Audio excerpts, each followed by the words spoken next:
दिया ही नहीं, उसने जीवन भर दान नहीं दिया।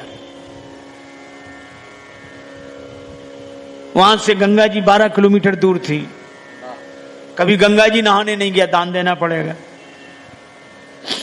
था खूब, देने के दिन तो थे पर देने का दिल नहीं था। कुछ लोग होते हैं जिनके पास देने का दिन होता है पर देने के दिल नहीं होता, जिन बेचारों के दिल होता है उनके देने के दिन नहीं होते।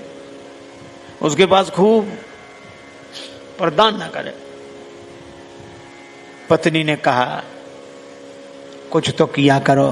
क्या करना, सब ठीक है, बढ़िया है। तो दान, अरे दुनिया कर रही, दान क्या अपने लिए बैठे हैं। एक दिन पत्नी ने कहा कि तुमने कुछ नहीं किया, गंगा जी नहाया आओ।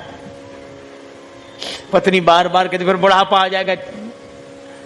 बोले अच्छा आज जाते हैं, अधेड़ उम्र, लेकिन पैसा खर्च ना हो जाए। पैदल पैदल गया 12 किलोमीटर दूर गंगा जी, पैदल पैदल पैदल। और जब गंगा जी किनारे पहुंचा तो उसको लगा कि घाट पे जाएंगे तो पंडा दान मांगेंगे, इसलिए मुर्दा घाट पे गया, कोई मिले ही नहीं। मुर्दा घाट बिल्कुल खाली, इधर उधर देखा कहीं कोई नहीं, अकेले ही। सो कपड़े उतारे कि जल्दी से डुबकी लगाएं। एक गमछा लपेट कर गया, गंगा जी में डुबकी लगाई और भगवान को लगी हंसी कि ऐसा विचित्र भक्त नहीं देखा, जिंदगी में कभी दान नहीं किया। और आज आया तो मुर्दा घाट पे, सो भगवान को कौतुक सूझा। सो भगवान ने एक ही काम किया, जैसे ही डुबकी लगा के दानचंद बाहर निकले, भगवान पंडा के रूप में वहीं प्रकट, यजमान की जय हो। और दानचंद ने जो देखा कांप गया। बोले हद हो गई, यहां भी आ गए, यहां भी। भगवान ने कहा कि हम संतोषी ब्राह्मण हैं, इसलिए एकांत में यहीं पड़े रहते हैं, अब वहां नहीं जाते जहां और पड़ने रहते, फिर यहीं। और तुम्हारे जैसा एक एक यजमान ऐसा आ जाता है जो साल साल भर का इंतजाम कर देता है। तो तुम भले आ गए, 1 वर्ष का इंतजाम कम से कम। कांप गया, बोले हम नहीं कर सकते, हम नहीं कर सकते, नहीं करेंगे। भगवान बोले तो दान तो श्रद्धा के ऊपर होता है, जितना करो। 6 महीना नहीं, नहीं महीने भर नहीं, हम 1 दिन का भी नहीं कर सकते। महात्मा के रूप में भगवान बोले, पंडा के रूप में कहने लगे अब करना तो पड़ेगा, नहीं हम निकलने नहीं देंगे जल से बाहर, चाहे जितना करो करना है। सो बोला उधार करेंगे। भगवान बोले मंजूर। 1 धेला उधार किया, 1 धेला। भगवान ने संकल्प ले लिया। बड़ा खुश हुआ कि पंडा को अब कह के 1 धेला पे कौन आता है। बेचारा पैदल 12 किलोमीटर गया, फिर लौट कर आया, थक गया था, शाम हो गई थी, अब सोया। अभी सोया ही था तब तक पंडा के रूप में भगवान दरवाजे पे हाजिर, यजमान की जय हो।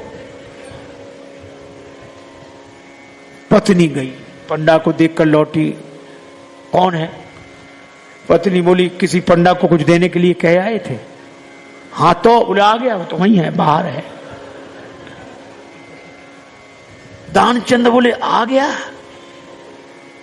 हाँ, अरे देव धेला काहे को। बोला मुश्किल, एक काम करो। क्या? पत्नी तो बोला जाके कह दो कि वो बीमार हैं, 2-4 दिन बाद आना। सो पत्नी रुआसी सी होकर बोली कि वो बीमार है, तबीयत खराब है उनकी, आज गए दिन भर थक गए, बीमार है, अब आप बाद में आना। भगवान बोले दान मिले न मिले पर वो हमारे यजमान हैं, यजमान बीमार और पंडा चला जाए, वो जब तक स्वस्थ नहीं हो जाते हम यहीं रहेंगे, तो हमारा इंतजाम कर दो। यहीं टिक्कर बनाएंगे, प्रसाद बनाएंगे, पाएंगे, खाने पीने का इंतजाम, सामान। पत्नी गई लौट के। दानचंद बोले क्या हुआ? बोले वो नहीं जा रहे। वे कहते यजमान बीमार है, तब तक यहीं रहेंगे, खाने पीने का इंतजाम करो। दानचंद्र से बोली दे दे धेला। दानचंद्र बोले बहुत मुश्किल है।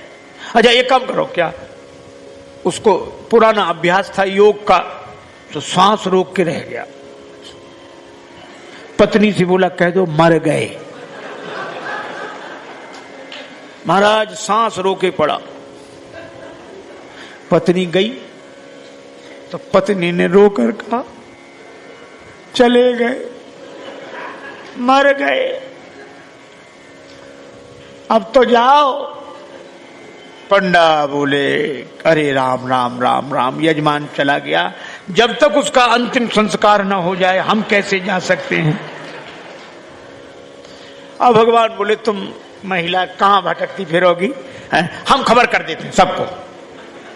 अब कह रहे भगवान अमित रूप प्रगटे ते ही काला, पूरे गांव में कहा दानचंद मर गए, दानचंद मर गए। अब गांव भर इकट्ठा। और जब वो भी ऐसा विचित्र आदमी सांस रोके पड़ा, गांव के लोगों ने मुर्दा समझ के बांध लिया।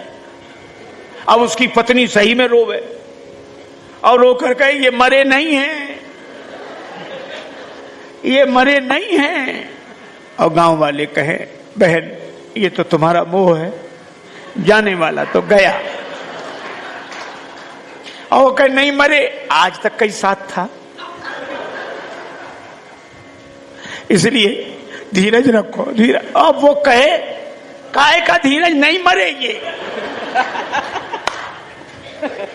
और गांव वालों ने बांध लिया, बेचारी रोती रह गई। और वो भी ऐसा विचित्र आदमी सांस न छोड़े, ठठरी पे रख लिया। गांव वाले चले और भगवान पीछे पीछे पंडा बने। पर भगवान ने कहा कि हद हो गई, हम कहीं नहीं हारे पर आज तो हम भी हार गए। ऐसा गजब का आदमी हमने नहीं देखा।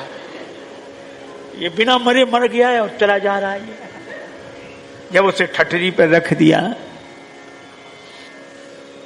भगवान बोले अब अग्नि लगनी बाकी है। एक काम करो, क्या यजमान था इसके कान में हम मंत्र बोलेंगे, ठीक है। सो भगवान कान के पास मुंह ले गए और कहा कि मैं भगवान विष्णु हूं, आया हूं बैकुंठ से तुम्हें हित नाता जोड़, मैं बैकुंठ से तुमसे नाता जोड़कर आया हूं। दानचंद्र ने जो सुना कि भगवान है तो तुरंत आंख खोल दी धीरे धीरे। और जैसे ही आंख खोली तो देखा वही पंडा। आंख खोलते जो पंडा देखा तो फिर आंख बंद कर ली। भगवान बोले हम हार गए तुमसे, हम तुमसे कुछ नहीं लेंगे, तुम ही हमसे कुछ मांग ले वरदान कछु। और दानचंद धीरे से बोले धेला दीजिए छोड़, और धेला छोड़ दे बस।